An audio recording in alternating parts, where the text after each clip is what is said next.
Members of the public viewing the meeting on ECAT may submit questions in writing via email to dped@easton.ma.us. The chair reserves the right to respond to questions during the live meeting, but may limit the time for such activities. Any questions not addressed in the meeting may be answered afterwards via email and will be incorporated into the minutes of the meeting for the public record. All votes will be by roll call. For public hearings, during the public testimony portion of the meeting, members of the public joining via Zoom may be recognized by using the raise hand function found under participants from Zoom. When starting testimony, please state your name and address for the record. The chair reserves the right to designate a specific point of the hearing at which time testimony may be offered, the duration of the comment period afforded to each individual and/or entity, and the number of individuals, entities permitted to speak. As in any public hearing, testimony offered must be related to the hearing being held. When all business indicated on the agenda has been completed, the members will vote to adjourn, and that will end the meeting. We will start tonight's meeting with a roll call. Mickey Wolf, Present. Kathy Kidd, Present. Joanne Zigmund, Present. Amos Kedem, Present. and Robert Stetson is present as well. Okay, so we do have a public hearing here, and Ken, you can correct me if I'm wrong, but are the first three all related to the same matter, or is it just the first two? 8 Washington Street.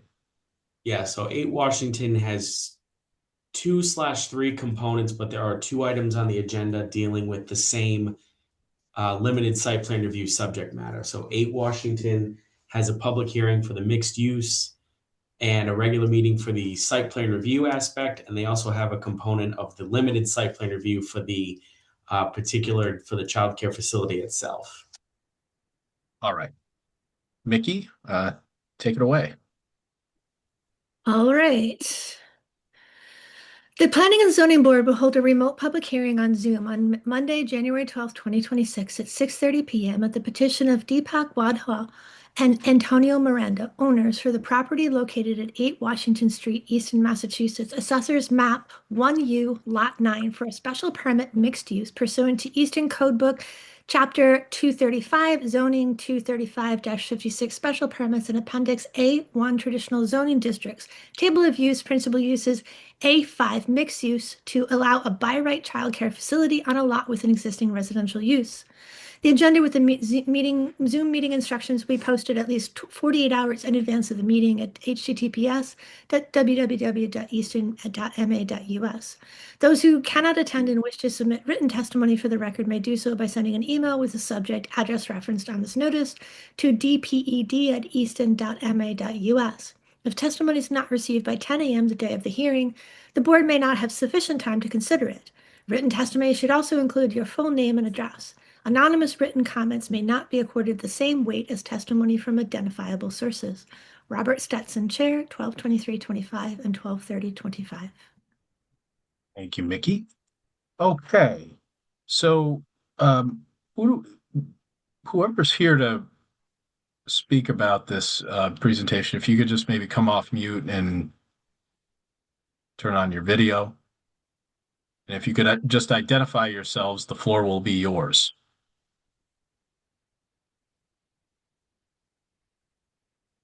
Hi, good evening. This is Deepak Wadhwa. I'm not sure if I can turn on the video here. I don't see an option for turning on the video. Okay. Do you have anyone else that'll be participating with you? Yes, I do have Caroline Rees. She's from Merrill. She's the engineer at Merrill. She'll be presenting the plans. Wonderful. And it's just the two of you? Just the two of us. Okay, great. Thank you. Greg Strange was supposed to be joining. He's the consultant and lead architect on the project. Fortunately, he has a flight from Hong Kong, so hopefully he will join in future meetings if we have any.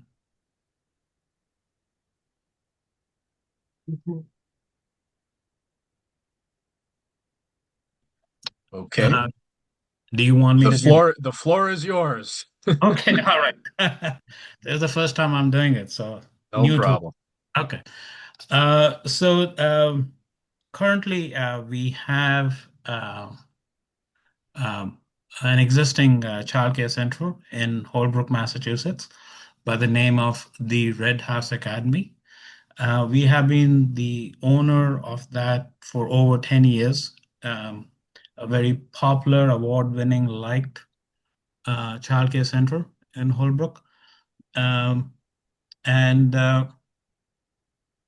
it currently has four classrooms with the capacity of 48 children from infants to pre-K. And so it's a childcare that well liked locally.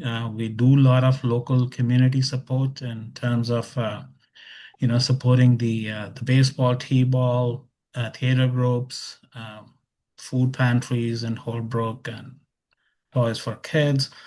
Um, it's one of the most affordable ones in Holbrook, and we offer not just the childcare, but we also, as part of the tuition, we offer enrichment programs that includes yoga, music therapy, science class, mud kitchen, etc. Currently, we have 10 full-time or 7 full-time educators there. What we are proposing for Easton is a 7 classroom childcare center, which with a capacity of 68 children from infant to pre-K, and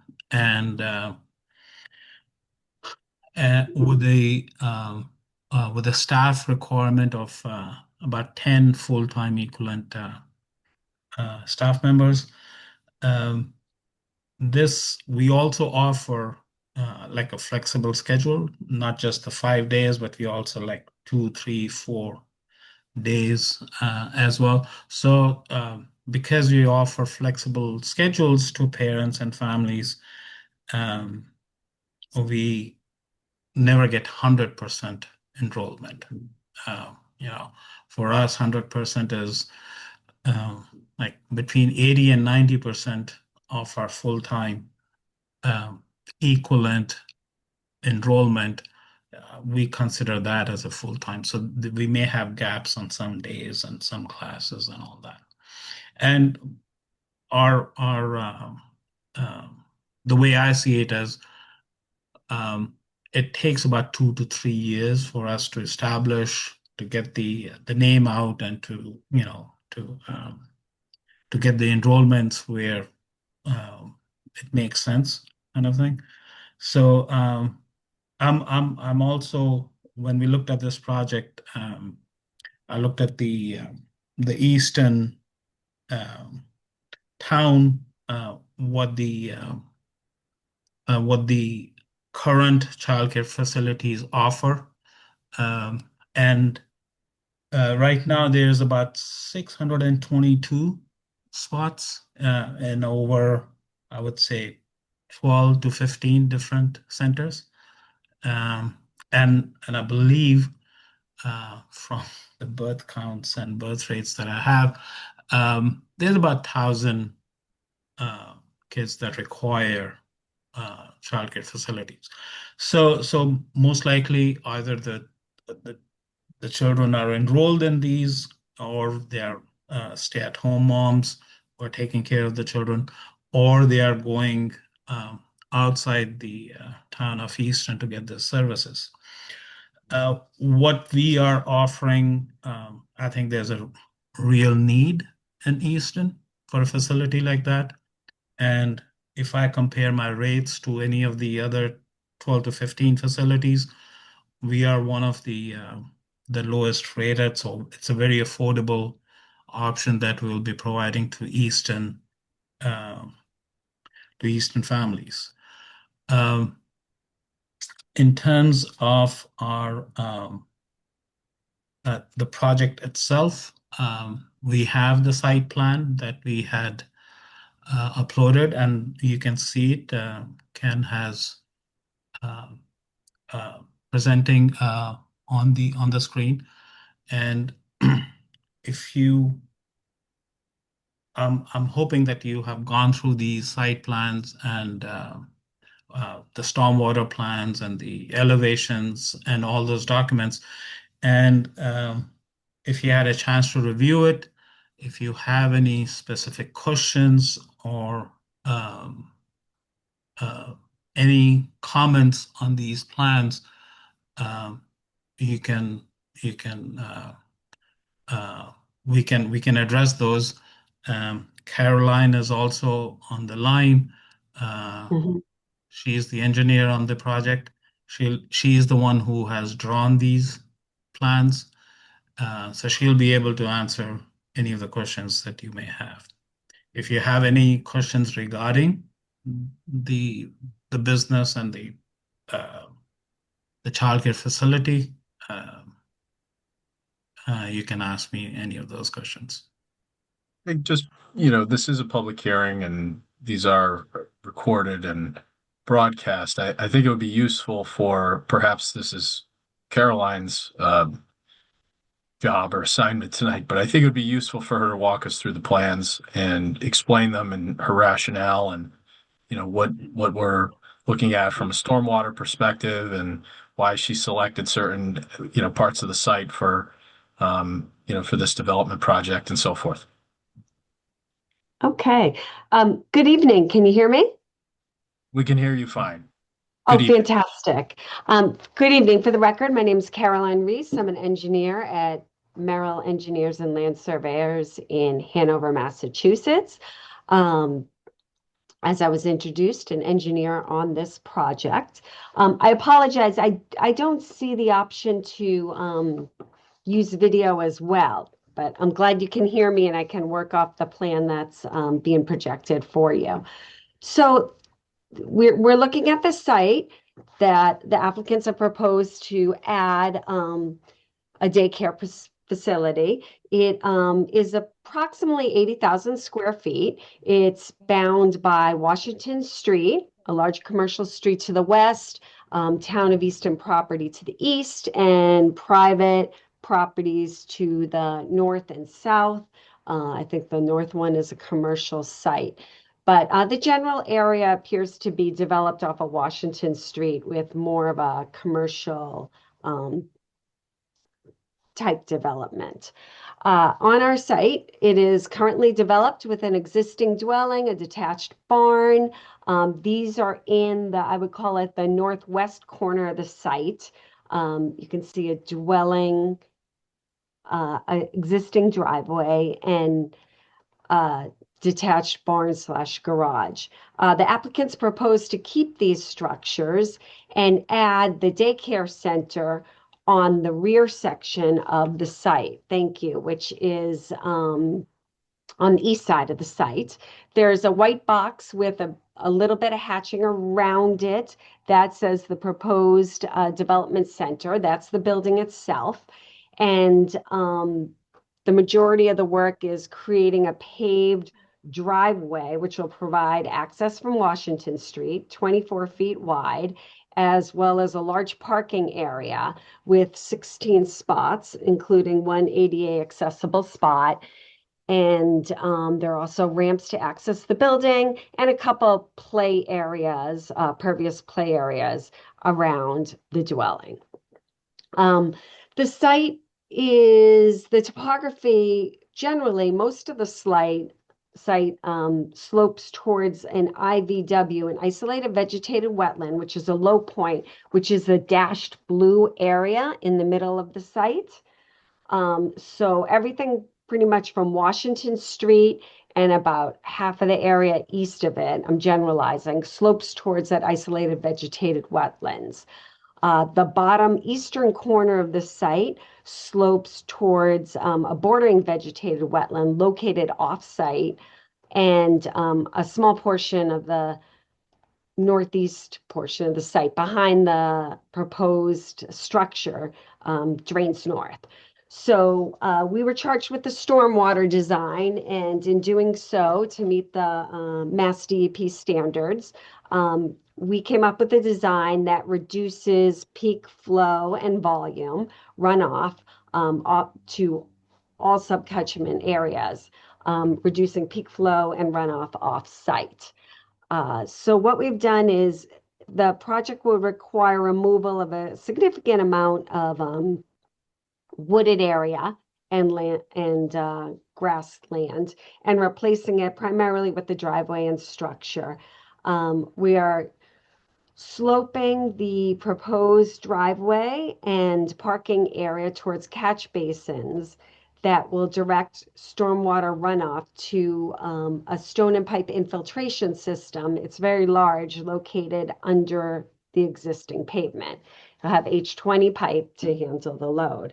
Roof leaders from the proposed building are all directed there as well as a yard drain in the proposed play area behind the building. So by capturing stormwater runoff, pre-treating it in catch basins, directing it to this infiltration system, which discharges on the east side to some outlets and a splash pad once it's filled. But with this design, we reduce peak flow and runoff to all the subcatchment areas on site. Does that kind of explain the stormwater design adequately? That's very helpful. It's kind of a Did lot you? there. Yeah, there was. Did you want to add anything else, either proponents here? Me? No, I think parking requirements are exceeded. I believe 14 we provide 16. I think I mentioned that. Septic system is proposed with the reserve. This will be presented to conservation for an initial meeting tonight, and we'll need a variety of approvals as well, including Board of Health for the septic and other town approvals. So before we get to questions from board members, I probably should have done this up front, but this sort of comes to us in a sort of an unusual posture because it's kind of it's an odd site that's divided by two sort of uses, commercial and residential. And I think that's really the main reason that we are even looking at this, from a special permit perspective, as opposed to this simply being a by right project. And so before I turn it over to the board members for comments, I wanted to, turn it over to Ken to just provide a little bit of background on the posture of this project and, just kind of flesh out why we're looking at it and, kind of the peculiar nature of this parcel. Thank you, Chair. So as the board members and for Caroline and Deepak as well, so typically the special permit is in relation to the fact that it is a mixed use, irrelevant of the individual use components. The special permit requires that if you have a mixed use proposal, that it requires a special permit as well as site plan review. Typically childcare facilities would come under the limited site plan review, which is the last component of the staff report. Looking at it from a mixed use perspective in the special permit and the full site plan component is looking at it from a perspective of, is a mixed use proposal, whatever that may be, as it's presented, the concept of mixed use, be it residential and commercial, commercial and commercial, whatever, is the mixed use component appropriate for the area? And there's the site plan review component that goes with that you did with any typical special permit, commercial special permit, so to speak. The limited site plan review aspect is what was done at most recently, but before my tenure, 89 Kennedy Circle, and any other childcare facility that would come in. The individual uses, from a macro perspective, the individual uses are themselves by right. And there's a weird technicality of where you have two pyrite uses that come together, they become a use by special permit, not the individual uses themselves, but being combined as one proposal, either two separate buildings or within one. 95 Highland Street, which was the project that I had to do a staff report for my hiring interview. That you'll remember as well. The individual uses were by right, but putting them together created a special permit for mixed use, regardless of the individual status of those uses. This is just bringing it to a further weird extent, with one of those uses being a use that has limited site plan review capacity to it. And so that's what this is for, is that the special permit component is because it is two uses put together rather than the individual component itself. One of those uses is governed by the Dover Amendment. I think that's what, Ken is sort of alluding to there. That's correct. Being the child care facility. Okay.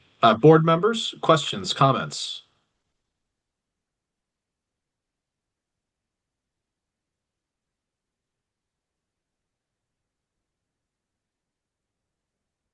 I can start. It looks good to me. I think maybe what I'd like to see a little bit more of is what their landscaping plan is. There's a lot of greenery being taken down to build this. And I don't see, unless I've missed it, I don't see in the papers right now whether there's going to be any trees, for example, in the unpaved playground, shade trees, anything like that. So I'd just like to see a little bit more on that. Mhm.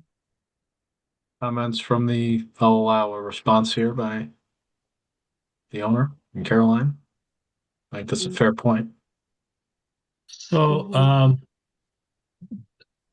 I'm a pro tree guy. So when I looked at this project, I was there are some very nice trees on the lot that we would want to retain it. I mean, we may want to trim those so that uh, they're not in the parking lot or whatever. But yes, we'll be looking at that in details, and wherever possible, we will want to save these trees. Um, they're not they provide shade in the background in the playground, to the facility itself, and to the parking lot. So our plan uh, would be um, to minimize any of those trees being impacted. Mhm. I mean, If I may, typically, yes, please. oh, I'm sorry, if I may add, around the parking area and the building in the rear part of the lot, we do maintain a landscape tree line there, varying from about 12 to 15 feet. Some trees as a wooded area likely will be removed within that, but they do want to maintain, we do have a tree line here and a wooded area for screening around the lot, and it's about 15 feet as best we can, not along the approach driveway, but a landscape plan has not been developed at this time, correct? But we do propose a modified tree line, which is that semicircular gray line around the lot. If you Typically, can, we do see that with site plan review. Is that something that would be a significant? I mean, maybe you're waiting for conservation to provide feedback before you do that, but Yeah, I mean, I guess it's a little bit unusual for us to get site plan without, a landscaping plan. mhm. is it, that I have a question. Are we going to have another review with the detailed design of the site with elevations and everything else? I think that's when you get all the plans for landscaping, lighting, and all the details. We are going to have another one, right? Well, I Another mean, review. I think that's kind of what Joanne's point was, and I mean, mine too. I think we're all sort of saying the same thing, which is that if this is on for site plan review, which it is, I mean, I don't know, Ken, this is it, right? I mean, this is the site plan review, and it does seem to be missing some typical stuff that we would see. So I think this kind of goes back to the nature of the limited site plan review aspect because of the use. And that was kind of, I think, part of the issue with it. Now, also, I know that they're in front of conservation right now. That'll be multiple reviews. Part of this is also the landscaping is almost, and Caroline, if you would either agree or kind of see where I'm going, is that the landscaping was the attempt to limit the cutting that was there. I believe you, board members, you could see the existing tree line, and there's kind of an attempt to keep the limit of disturbance down to that.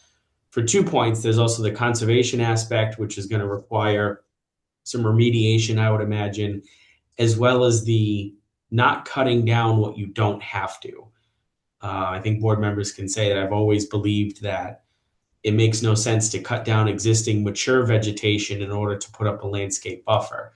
I believe part of this, as you can see, is they've tried to limit the disturbance because of that aspect, as well as the disturbance as it relates to the conservation resource areas. Mhm. But also, this is kind of going back to the whole aspect of its site plan review for the use aspects combined. But in terms of the individual childcare center, there's a limitation really about parking. Is it a Section 3 identifiable use? In theory, if the board were so to choose, the vote on the special permit could be done tonight in terms of the special permit.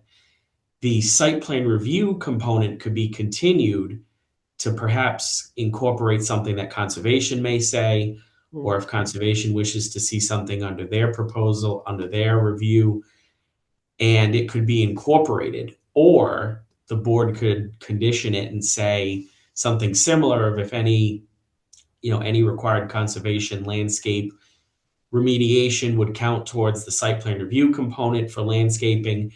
But I believe when I was looking at this, it was the trying to limit the land disturbance in terms of both the conservation aspect as well as the landscaping component was what was done here, or is what is trying to be achieved. And maybe it is. I mean, that may just be the fact that it sort of shows up in a different way than we're used to seeing in a typical site plan review. But I guess to Ken's point, and I don't really have a problem doing it or sort of bifurcating it, dealing with the special permit tonight and the site plan later, because that's typical. I mean, that is typically how it's done.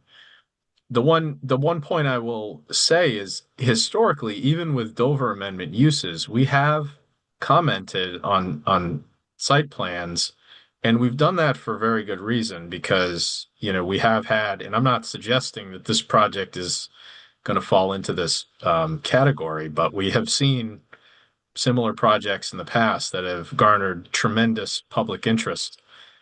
And, just having the opportunity to talk about whatever, parking, traffic circulation, those types of things. Lighting. There is a lot of Lighting. things. There's Sure. a lot of things associated with a new location like this that we usually take in consideration on site review. And usually we comment because it's important for us to see that things are done properly. And I mean, to Ken's point, I don't think we can be unreasonable about it when we're talking about Dover, but I do think we have the ability to comment and to ask for some additional detail. So, I mean, I kind of agree with that format going forward. Before we open it up to the public, do we have any other comments or questions from board members? The location of the septic system is shown there on the drawing. Mhm. Yes, the reserve is in the rear by the building. The proposed leaching septic system is towards the front of the street. Yeah, I see it. Yeah, I see it there. Yeah. And Mhm.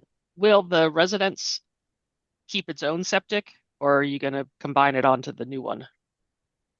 Uh, They're It gonna- show leaching field for the resident right there on the map. Mhm. yeah, they will have their own leaching field. It'll be separate. Okay. And then just to the same point that everyone was making, like we don't have any information about the location of the garbage. Yeah, there are many details. Yeah. Maybe, Ken, it will be important to list all the things that should be on the site review plan for review, like lighting, uh, drainage, location of the trash, circulation of the traffic, signs, all the things that we lighting, all the things that we usually want to see Snow on the. removal. Mhm. I'd also add too that on my staff report, I typically have a standard conditions that you have. Now I'm not going to say, I'm not saying that, oh, it has to be this, that, but typically on mine, I want to see if it did switch over to the recommended conditions of approval on your side of the Yes, share it did. screen. Mhm. So Yes. you have your usual then noise. Those are the standard ones directly from there. Pest and control. Now I always put on here, these are also my standard ones. I've taken them from everywhere I've been at. Reference to dumpsters, they should be maintained on site, put on a certain design pad, designed a certain way, no exterior storage. You can't build this pad and then put a dumpster somewhere else. Any existing proposed lighting. I also discuss all signage shall be installed with day-night cycle timers. No, don't illuminate it when you're closed, because if you're closed, you're not going to accept any business. And dark skies compliant. Mhm. So generally, that's my catch-all of how I do it is, typically speaking, any lights that you're going to have, or any signs that you have, or any dumpster that you have, wherever you put it, it needs to be designed a certain way. Do I care if your dumpster is green versus blue versus who does it?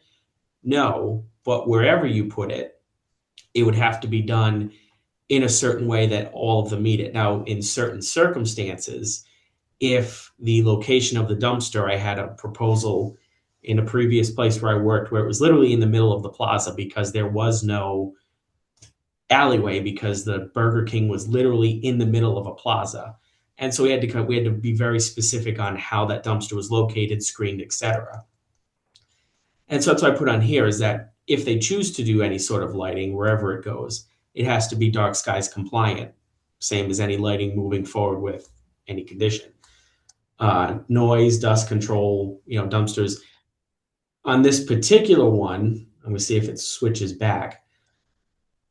I figured that given the location of that, it buffers to town land to the east, and there's the neighbor to the north, which is the town line afterwards, is undeveloped and it's wooded as well. The location of where this is, and this is the backside of the condos that are over here, the townhouses, the specific location for this particular site is kind of irrelevant, but if you throw in the standard catch-all of if wherever you put it, it has to be done sensibly and designed a certain way, I figured that was enough to encompass where it is, because at some point your plans get a little too busy. And I do believe, and I hope share screen still continues.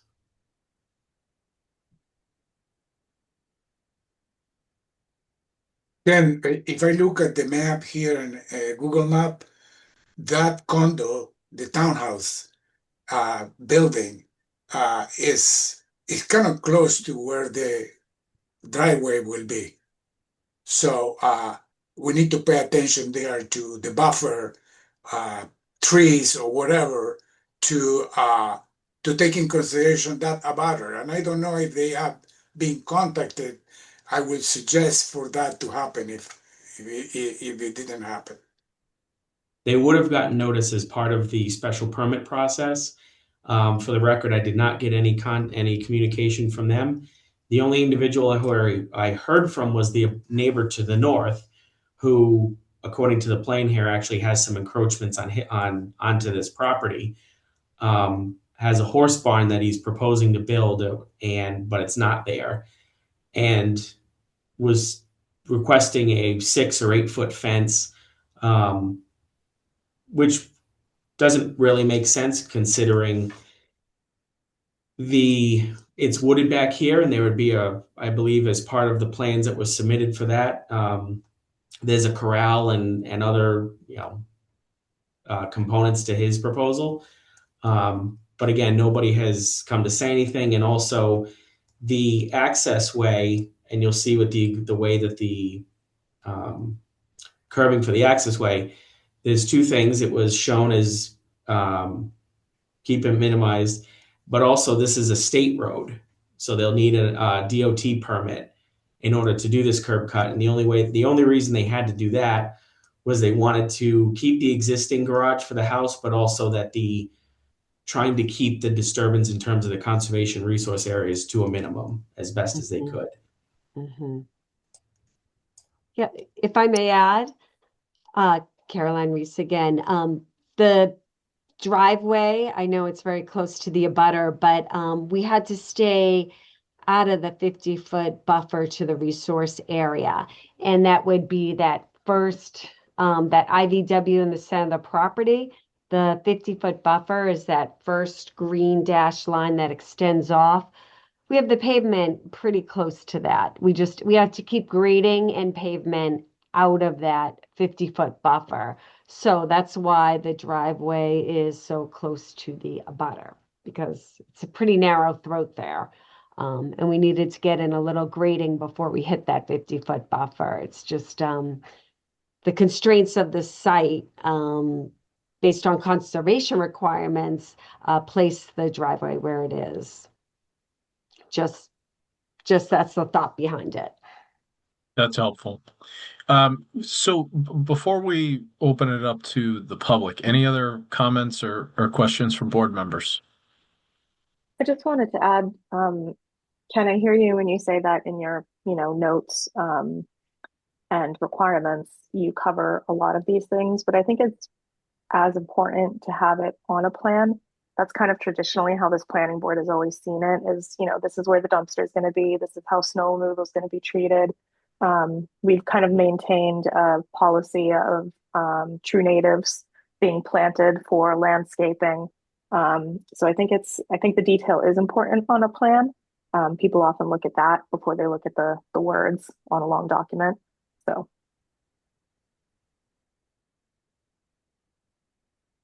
Yeah, I think it's a fair point. And it does sound to me like Ken has provided a potential option for us and for this to move forward pretty quickly, even in spite of some of the additional requests from fellow board members. Last call on board members, then I'm going to open it up to the public. All right. I am at this time going to open up to the public. If you have any comments, raise your hand.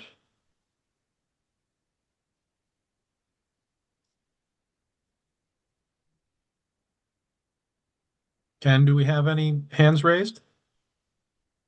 We do not know. Okay.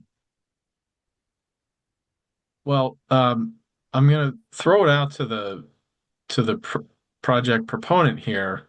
I think you've heard the comments. I certainly am not going to speak for my board members, but I think the special permit, I think generally speaking, you didn't get a lot of pushback there.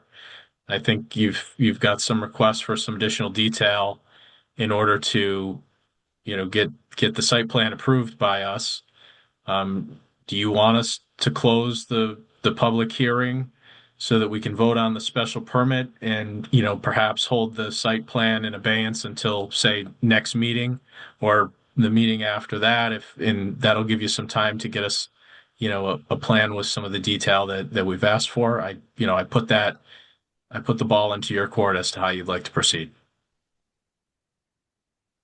Uh, so the comments that I heard, they are very valid comments, and we would have addressed them. I mean, we do need a lighting plan and the circulation of traffic and where the trash would go and all that.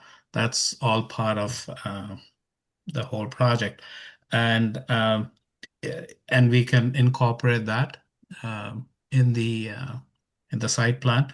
So one of the major things was that conservation is also looking at the site plan, and we have a meeting after this one, and there were some issues related to the fees and everything that we are waiting uh, for their assessment of those fees. So yes, definitely, this site plan, when we get the feedback from the conservation, whatever based on their feedback is, we will incorporate all this as well, what the board members have raised going forward. So just to be clear, do you want us to close the public hearing? Because we've got essentially two things before us. Mhm. We have a special permit and we also have a site plan review. We have a public hearing open on the special permit. If you would like us to close the public hearing on the special permit, we can do that and we can vote on it.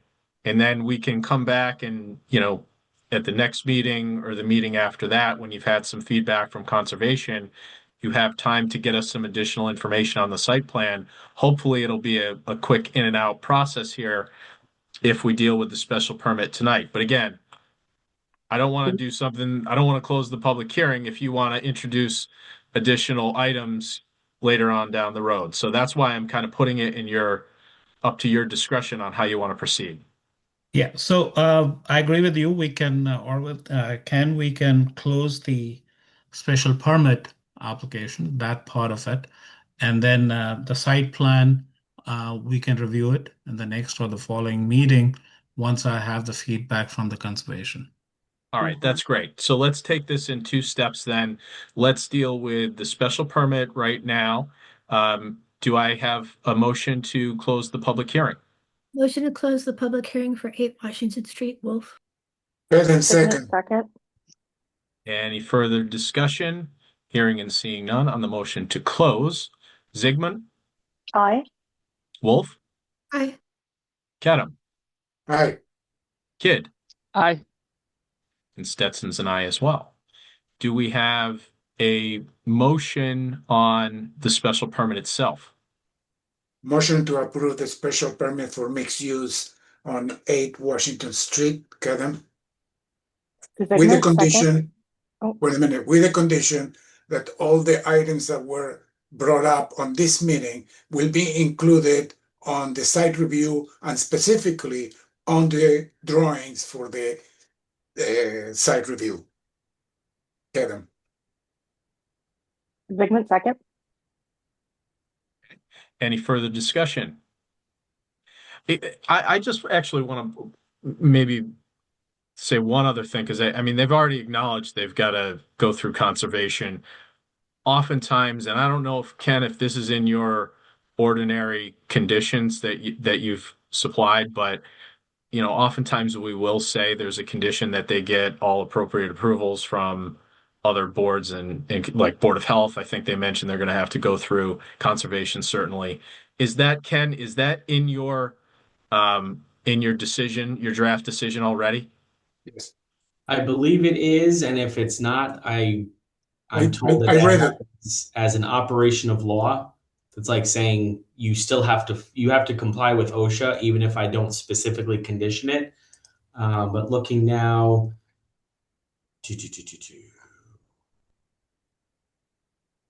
You saw it, Amos? It's not specifically listed, but if you wished, you could have it added.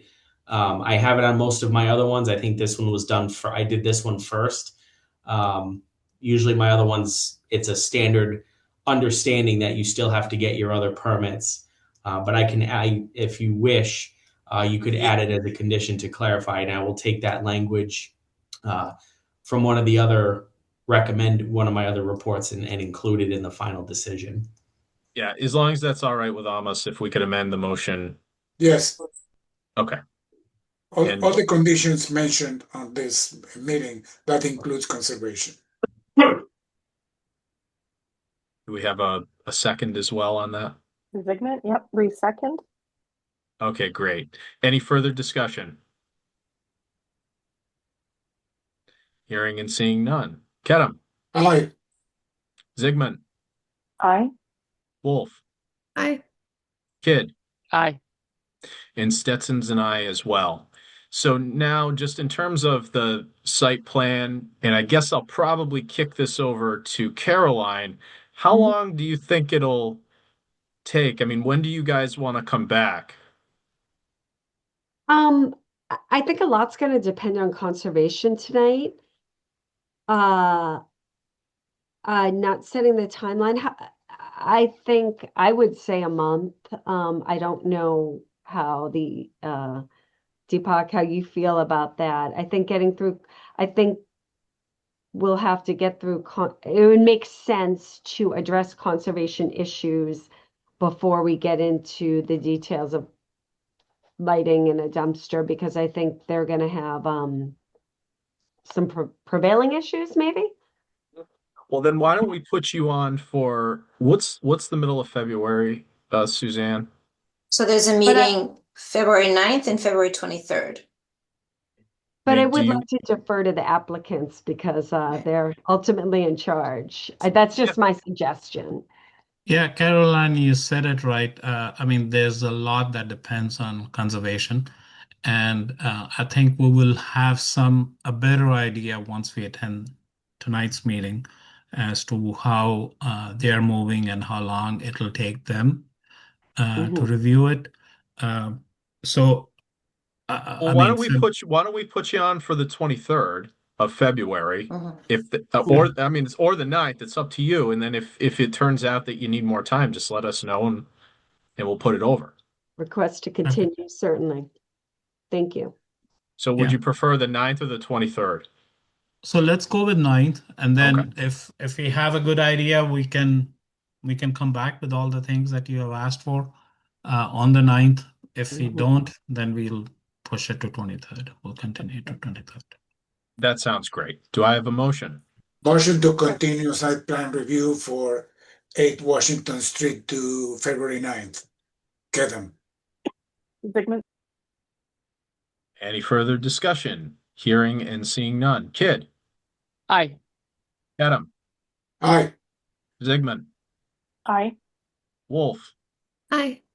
and Stetson's and I as well. Thank you both for the presentation. We'll see you next month. I appreciate it. Thank you. Thank you so much, everyone. Okay.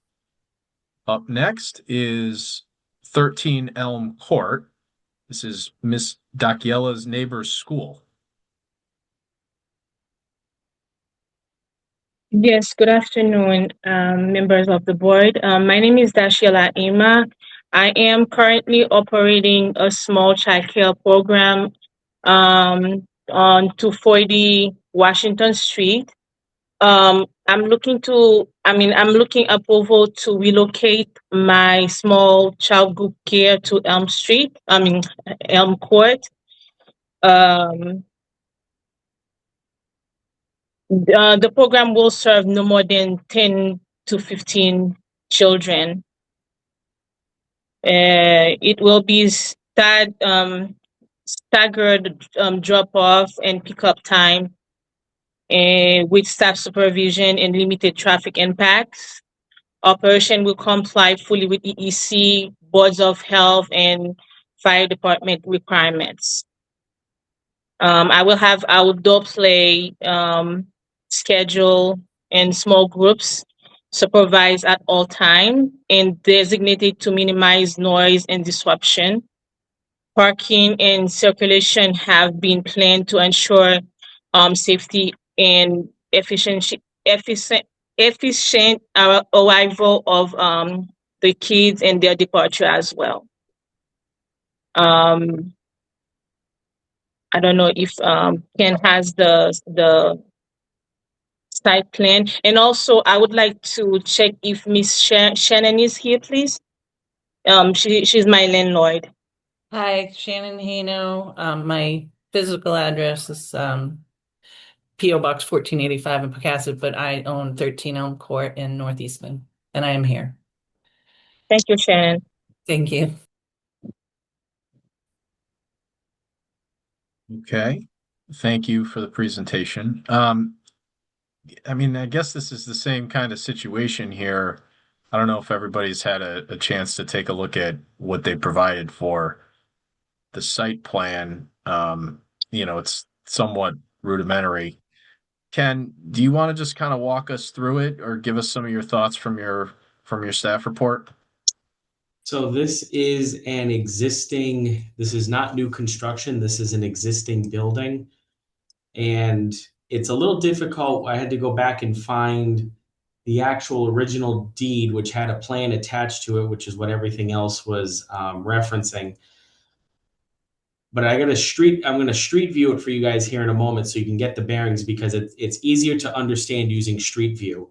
So this is an existing building, and Elm Court is actually, it's not actually a street, like a subdivision street or a laid out street. It's actually it actually functions more as a driveway. And the 13 Elm Court actually owns all the way up to Elm Street, the actual frontage where this driveway is located. And 10 Elm Court, the neighbor, has rights to use essentially that driveway. So it's kind of an old school common driveway. So I'm going to street view this. Actually, let me share screen first. Yeah, it connects to the parking lot of the YMCA. Correct. Yeah. So under here, Wild Finds Antique Store, that should be what pops out. That's what you guys should see. This is the building where it's proposed. Elm Court functions as a driveway for not just the YMCA, but also for 10 Elm Court here. I had to do some deep research, and they have rights to use it. The space here to the left, and I'm going to stop and then share screen again, because I know that share screening can get a little wonky. Because of the nature of how Elm Court actually is, this is actually one piece of property. So 13 Elm Court is here, comes out, and actually this is private property. This is all 13 Elm Court. So 10 Elm Court has no physical frontage on Elm Street. They have a right to use Elm Court. And this is all clearly predates zoning in many ways. This parking space, this parking area here was because it's owned by 13 Elm Court, the nature of the ownership behind it. This is their dedicated parking area. And I'm going to see if I can zoom in here. And there is some signage. I went out and looked. So it does say parking for 13 Elm Court only. The site plans, which are a little difficult just because of the nature of how to get, what's available, what's easily available for these, drew out there are adequate parking spaces here, as well as the cleanup of the site to accommodate some parking here. The drop-off is located, parking and drop-off is located in the parking lot behind, and there's a whole process. Dishella did submit as part of the application a small narrative as well as a childcare, student pickup and drop-off schedule, and which explains how they do that. So I am going to stop that again just because.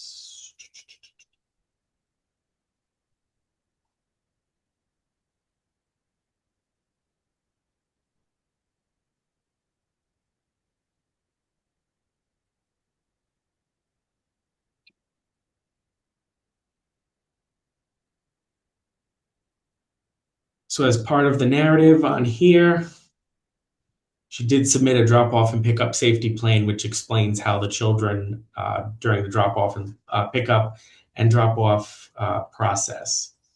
And so I figured just with the visuals, it was a lot easier to understand it from a Google map, from a street view perspective, than looking at the plans because of the strange legal nature of how the lot is shaped and how it clearly predates zoning and all these things.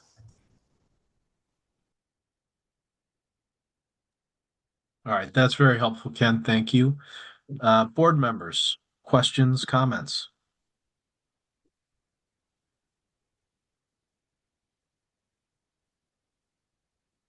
Ken, does the YMCA know about this proposal? They're a neighbor, but it's site plan review, so there's no public notice.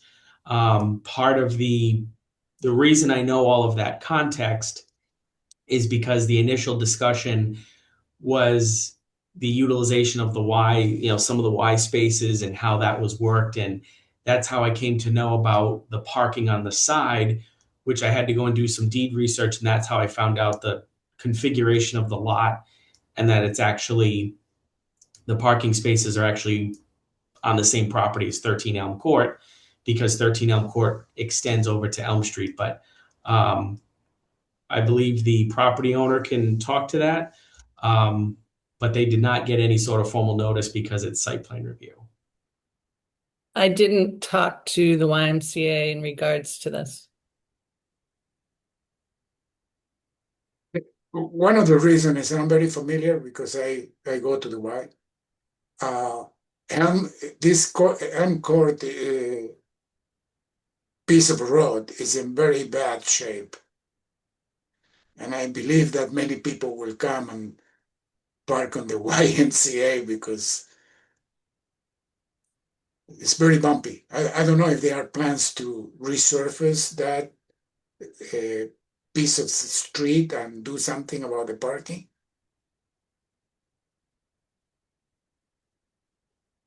I think we're throwing that to the applicant and the owner. Yeah. Yes. Yes, we are planning on doing some work to it. If the town permits it. I'm not really sure what the question is. We're gonna improve the parking areas, make sure that there's good pack down. We have filled in the holes. There's been work done to the road in the past. If it were completely paved and beautiful, I would imagine the cars would go a little bit faster down it. So I'm not that concerned with the condition. The town does plow it.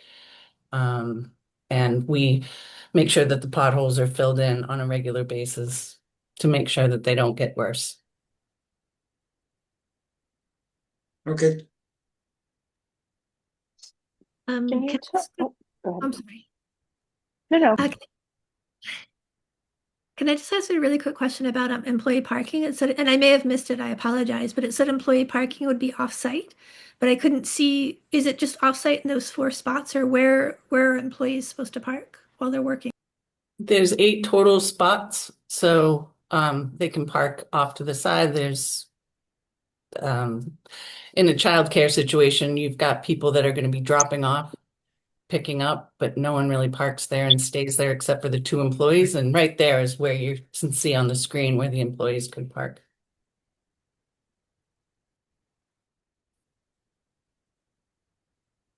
Okay, thank you. I have a somewhat kind of related question. So it is a street. I do know that people do use it to cut through to the YMCA. I've gone down it myself a few times.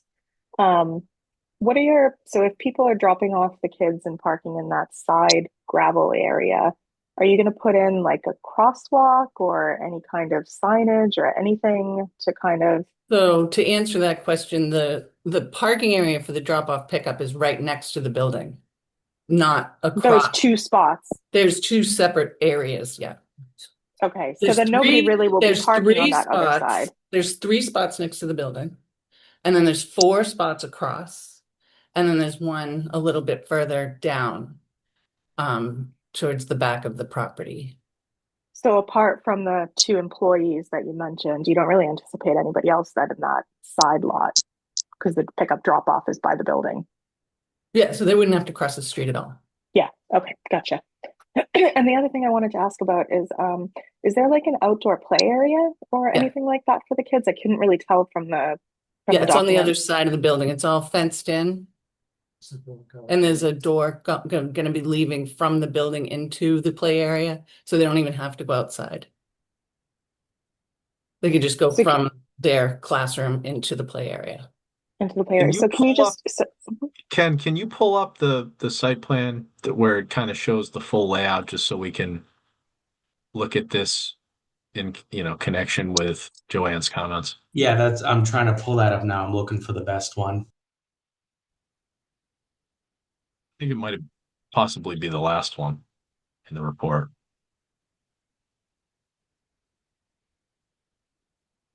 I've got it open if you want me to share. Just let me know. I think it was page 34. Yeah.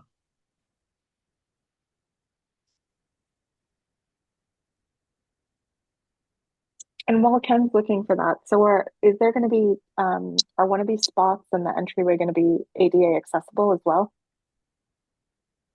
There's no change in the grade from the building, so we certainly could accommodate a disabled person.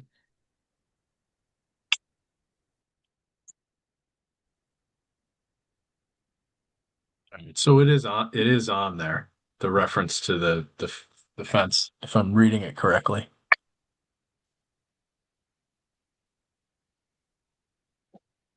Yeah, it's all the way to the right side, all the way over to the edge of the property. It says that there's a storage but there isn't. That's an old reference. Yeah, I mean, I think we just need you to kind of provide a cleaner plan. There was a cleaner plan provided, but not Okay. of the fenced in area because that wasn't what was being asked of us. So typically, so yeah, I mean, just for the record, I would like to see this cleaned up. The cleaner plan shows the parking spaces really well. I think it would be helpful to denote which ones are for pickup drop off and which There's a ones are for second staff. plan. There's a second plan.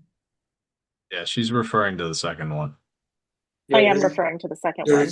There is a second drawing. There's a little more detail. But Yep. On request of Ken, I had that drawn up. I think it's a good idea. I think you should probably just, I mean, I think you ought to add in the fenced area onto that plan because that is the cleaner of the 2 plans, in my opinion. And I know you're not really making any other changes other than that. So I think what I'm hearing is that if you kind of clean up that plan a little bit, that'll probably address Joanne's comment.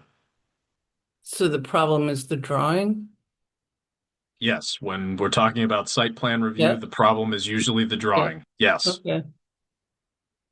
That's what we base site plan review on. Yep. yeah, that one. That's the Okay, one. so you just want me to draw in the I think what we would like to see is play one full, area. yeah, in the Okay. other parking spaces on the other side. I mean, typically what we see is Well, it one. is. It shows. It's carved out there. Yeah, but it says gravel. It doesn't say parking space. I don't see it at all. Yeah. It says on the Okay. left side, it says gravel. Okay, well, we can draw it. Yeah, Right? we need So I think if you just- clean up that plan and just because we don't want to have to look at multiple different plans when we approve something. So if you were to incorporate, really what you're trying to do onto this plan, which I think we all agree is the cleaner of the 2, then that'll address, the comments that you're getting right now. Board members, any other comments or questions? Yeah, just to clarify, on this plan, near the building, toward the north, there is two parking places that are marked. The same thing needs to happen where it says gravel. They need to mark how many parking spaces are there too. And Agreed. add the play area and the fence and everything that they are going to do.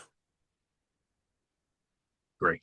Can I add in just denote which ones are employee, just so it's easy to read, like where folks are kind of supposed to be at? Yeah,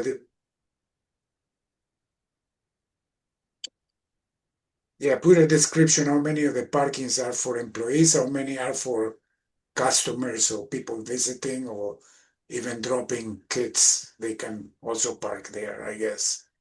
Okay.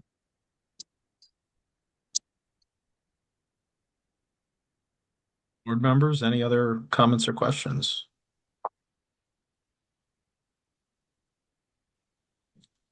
Hearing and seeing none. I think, I don't think we're asking a lot here. I'm assuming that you'll be able to do this before the next hearing. So if you'd like, I think we'd be happy to put you on for the next hearing, and hopefully if we can get this plan, the revised plan in advance, we can get you in and out of here pretty quickly. Yeah, we can do that. That's fine. So in the next meeting is on, Suzanne, is that the 22nd? 26. 26th. Okay. Do I have a motion? I'm sorry, 26th of January? Yes. January. Okay.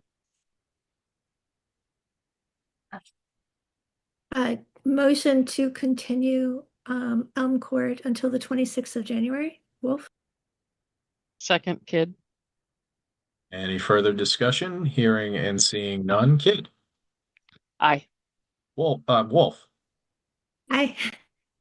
Kedem? Aye. Zygmunt? Aye. And Stetson's and I as well. Okay, we'll see you in a couple of weeks.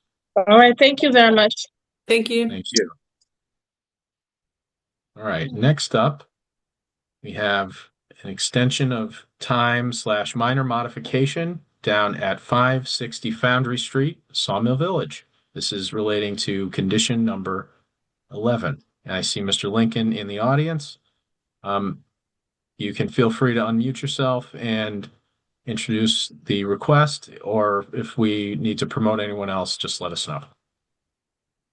Can you hear me? This is Rick. We can hear you fine. The Okay, floor Rick is yours, sir. Lincoln. Good to see everybody again. It's been a while. I have been working with Ken. There are a couple of houses that we pulled permits for. It's in process for building permit that vary slightly from what was on the approved site plan originally. And I think per the permit, there is architectural review here, obviously. So that's the main reason we're here. And then I can also point it out that the permit was looking for, I think there was a 36-month sunset, where I would have 100% of the infrastructure done. That's probably true in phase one. And then across the stream in phase two, we've started, but we're clearly not going to meet that requirement. So we're hoping to get an extension. I would hope to have phase two done over there in 3 months, 4 months, something like that. But I think we just requested a year just to be safe. So that's the big reason. Those are the two reasons we're here. More than happy to give you an update on everything. I'm sure people would like to know what's happening with Foundry Street and the light and things like that. That would be great, please. That would be great. I didn't know if Ken, first, did you want to share the plans that we're looking for approval on? Yep, I was pulling them open here, and sorry for the back and forth with the share screen, but share screen's been finicky in the past.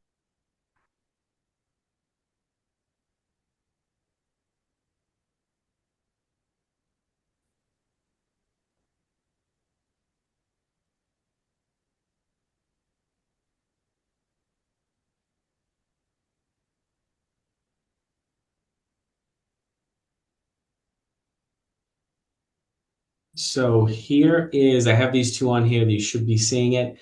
I have the 20 and 19 Cutter Drive, excuse me. These are the plans that were submitted. There were a block of plans or drawings that had been pre-approved by you, I believe, at the beginning of last year, the very end of the year previous. And the changes, Rick, you could just explain very briefly what they were, but the changes were only because they went a deviation from the initial pre-approval, so to speak, the original architectural review that had something like 12 or 13 lots reviewed at the same time. But this is what is being proposed. These are specifically from the building department application, the online portal directly. So this is Rick again. So these both 19 and 20, the two houses we're discussing tonight are essentially slight modifications of a plan that was already approved. Our model unit out there, I think it's at 15 Coach Drive. Yeah, I think it's a unit A. The box is almost the same as this. This is an expanded garage.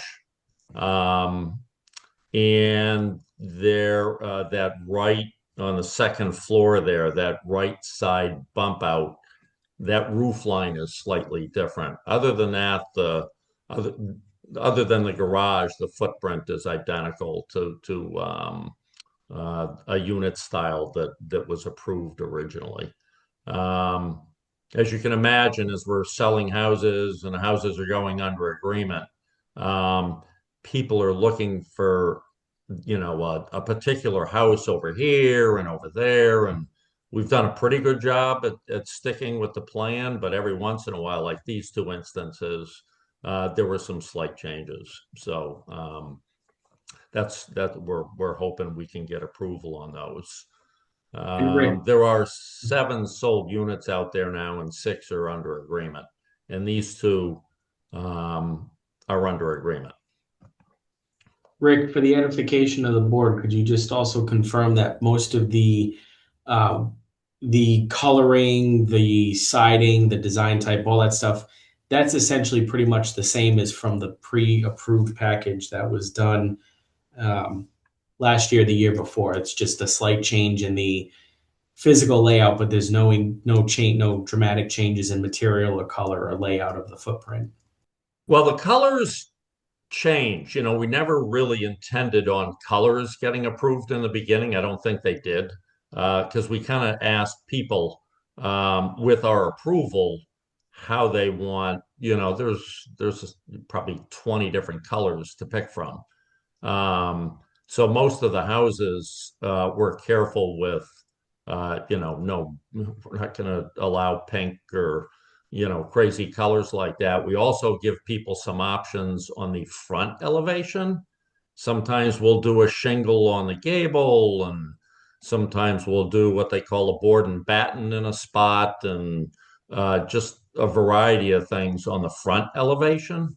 We kind of give the buyers some of those options. And then, for instance, all of the garage doors out there are black.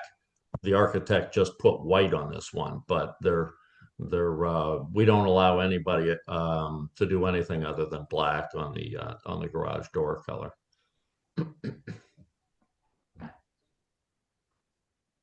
Okay, so we're actually just for the record, because I neglected to point out that we're actually talking about 2 different matters. The first is the extension of time, and the second is architectural review here on 19 and 20 Cutter Drive. So as to either of those items, do the board members have any questions or comments?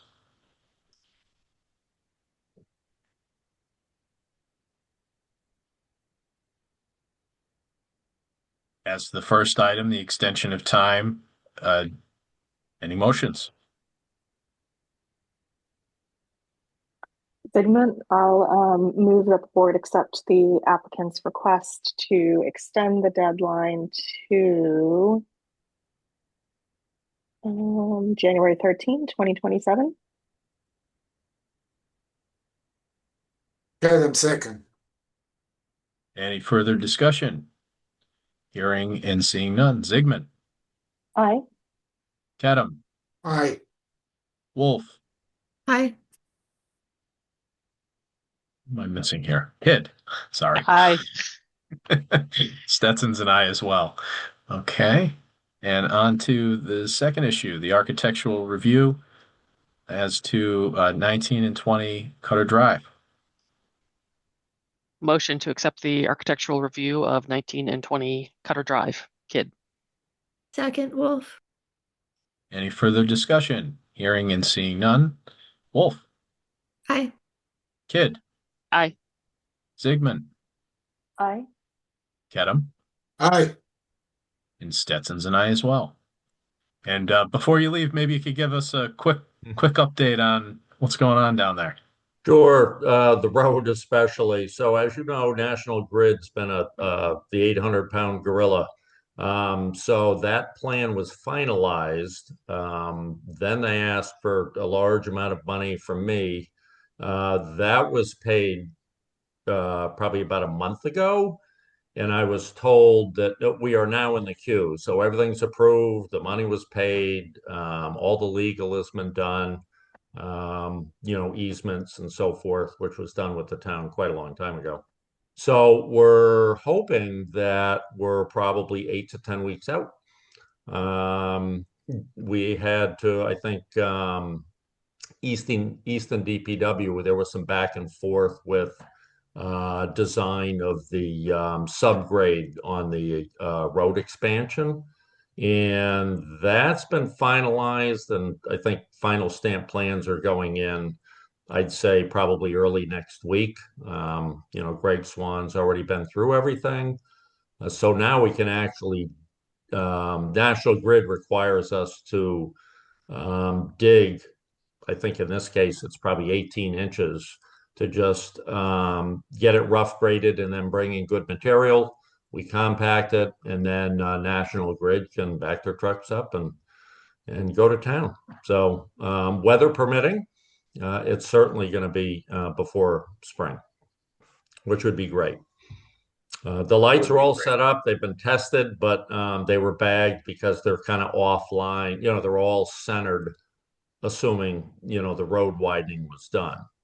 So we need that road done and the poles moved. And then everybody's going to be happy, and we'll get mail out there as well. So, Thank you for the update. Good luck, and we'll see you soon. Thanks, Rick. Great. I appreciate everybody's time. All right, Ken. Next up is 213 Bay Road. This is a Board of Appeals request for comment. Can you run us through this? Sure. Really quick, as mentioned, this is a request for comment. This is an existing special permit that is going from the current owners to a new owner who wishes to purchase that. In terms of dog kennels and special permits, they are not transferable, and they have, essentially, it's a special permit modification, which by itself is another special permit. So it's a 213 Bay Road. It is a business zone, and it operates in this house. In the staff report, you'll see this was built out let me do share screen here. This is built out how it was done, and the house is an active, ongoing, business that is it is in gear. And again, it's just a transfer from the current owner to the prospective buyer. There was some comments that were made that will be addressed. And as part of this, any condition that was on the original special permit have been transferred over to this one. In particular, the condition 4, if you see it on here, special permit is issued to the named petition only, shall not be transferable. And as well, the condition number 5, 6, and 7 are carryovers, maximum number of dogs. That was a carryover from the existing issued special permit, as well as number 6 regarding the disposal of pet waste. There is an on-site system, and they propose to continue using it. And as part of the original special permit, there is a requirement for a fence to be installed, and they shall be kenneled within that area if they go outside. Just continuing that to say that if that 4-foot fence ever had to be repaired, it had to be done so and maintained in good condition. Dogs shall only be allowed outdoors within the installed fenced area. Again, was a carryover from the previous special permit, and just adding in the condition of maintaining the fence and repairing it as soon as possible. Condition number 8 was a comment from the Board of Health regarding nuisance dog noises. It was just put in there as an additional comment on here. I don't believe the concern, I believe it was just put in as an FYI. I don't believe it was put in as a concern. It was more of just, hey, make sure you're aware that even though you have this permit, you can operate this business here, you're still subject to, nuisances that relates to noise and so forth and so on. And so I'm going to scroll back up to the photos here. And they propose no changes, no external additions, no interior changes. And also if they wanted to come back to say increase the number of dogs allowed, I know that was the subject of a previous denial. That would require them to go back in front and essentially get another special permit. But as part of this, any conditions that were imposed during the original 2015 approval to special permit were carried over and put in as recommended conditions on here. Thank you, Ken. That all makes sense. And I know from my perspective, I always sort of view our role here as kind of a thumbs up, thumbs down. Does this fit? Does it make sense with existing zoning and so forth? And from my perspective, this is a fairly easy one in the sense that it's a pre-existing use that has been approved. So, I think it makes sense. It's just a transfer of owner with the conditions that Ken had identified. I would have no qualms in supporting this. Board members, thoughts, comments? Comment is we took care of child care, 2 of the child care. This is a dog care, so it's the time for the dogs. I'm a motion to recommend, Kevin. I agree. I see a mismatch between the overnight boarding in Ken's report versus the variance request that was submitted. It was a blanket it was purchasing the business. I think it's called the Puppy Shack. And it was a blanket purchase of the existing business. Okay. And that's how it was referenced. I said the same thing myself. And I said, well, if they're requesting to do, you can always do less. You can't do more. And if the discussion was always, and the part of the submitted materials was always a discussion of the purchasing of the existing business.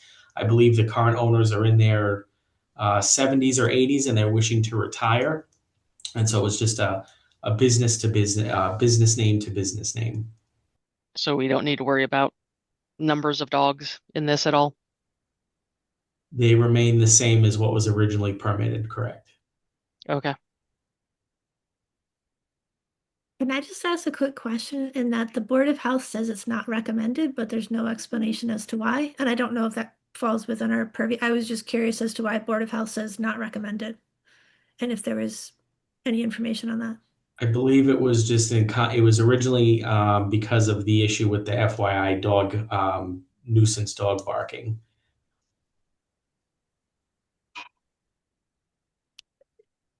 So I'm sorry, I don't understand. The Board of Health didn't recommend because of like something that they put in all of the recommendations? I think I'm going to look at it now. The problem was they didn't like the noise in the dog kennel they didn't like it.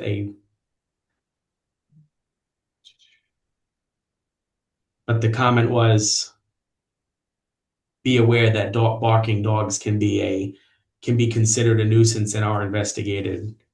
FYI, that was the.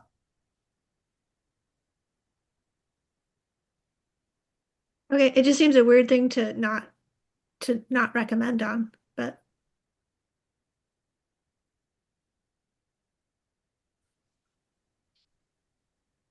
That's a good point. It is odd. Do I have a second?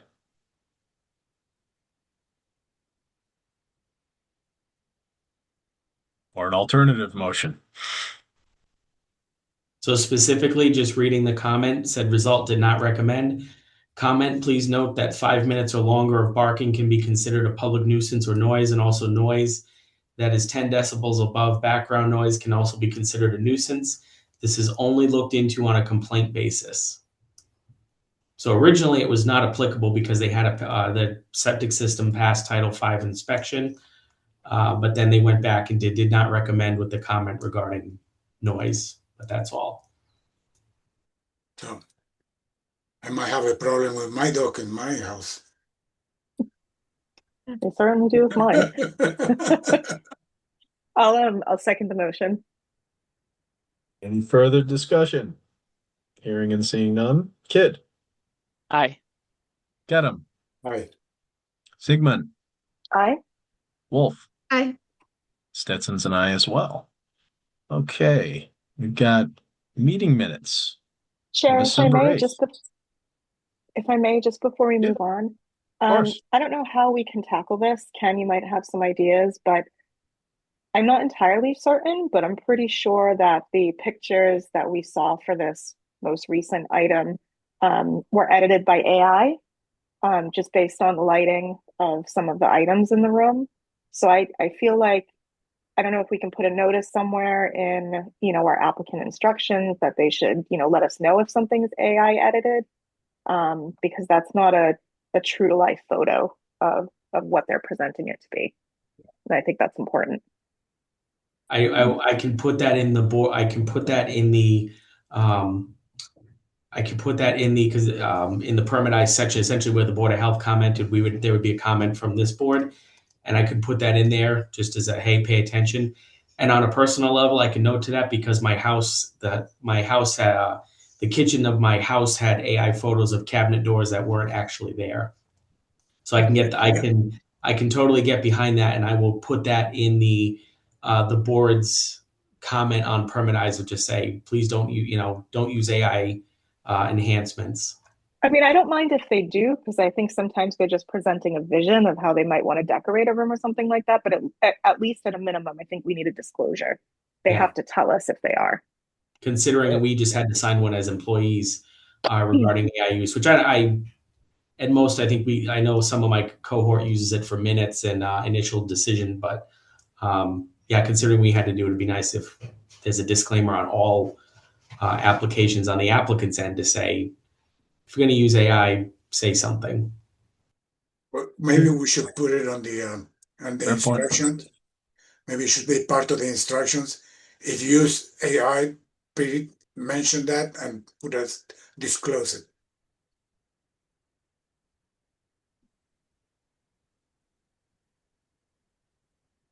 All right. Good comment. Definitely noted. All right. Now, review and approval of meeting minutes, December 8th. Okay, by me. Motion to move approval of motion to approve meeting minutes from December 8th. Wolf. Second, Kevin. Any further discussion? Hearing and seeing none. Kedem. Aye. Kidd. Aye. Zigmund. Aye. Wolf. Aye. And Stetson's an aye as well. Chair updates. Well, kick over the updates to you, Ken. What do we got going on? I know that there was a previous request for you guys to get the master plan update, the aspect of the action plan related to this board in particular. I was having issues. I was trying to clean up the Word document to make things line up nicely, and it was becoming more of an issue. So I will just take the current PDF I have. I will split that out and send it to the membership here. Just wanted to make sure you guys, I was paying attention to that. I was trying to clean up and send you the nicer looking one, but I'll just send this one, Word to PDF with section breaks, and images and figures don't always translate well. So that in regards to the anything else, we're doing pretty well. We have our Our town administrator, I believe you guys are aware, is departing, I believe, at the end of next week. I don't know the status. I know they have a consultant doing a search committee for that. But we're kind of holding our breath and seeing how that works. I'll have further news if I know anything. But other than that, we're moving very well. Our some of the work with the audit, we kind of just I took a step back just a little bit because I'm getting through some of the templates, the staff reports, as well as the decisions. We had to work with the town clerk's office to get some formatting, just moving forward with making sure there's enough space in headers where things are appropriate. Just to make sure that when we send things downstairs, they're not, everybody can stamp where they need to be. Wasn't an issue, but just something I did in all my other positions. So that when you kind of get your template going, you can move forward. You guys have seen some of the initial, these are some of my newer and improved ones, but my templates are always living documents meant to be improved upon. But we're still moving forward with getting the rules and regulations regarding site plan review and special permits, getting those updated appropriately, especially with tonight's comments. Part of it, just so that your understanding is, I know there's some limitations with the childcare aspect, and that was also sometimes it's kind of difficult when you have too many people work, too many cooks in the kitchen on some applications. But I'll leave it at that. The intent is there. Sometimes there's just gets too many people, and I tend to err on the side of caution when it comes to certain types of things that are protected in this case law and things like that. But we can, taking some of this commentary, it'll be easy to incorporate those into those rules and regulations that are not part of the E-code, and getting those updated to Member Kedem's commentary about those things. But that all sounds great, Ken. Thank you for the updates. Yeah. Okay, next meeting is January 26th. And do I have one more final motion for the evening? Motion to adjourn, Kevin. Second, Kid. Any further discussion? Hearing and seeing none. Kedem. Aye. Kid. Aye. Zygmunt. Aye. Wolf. Aye. Stetson's an aye as well. Thank you, Easton, and thank you, members.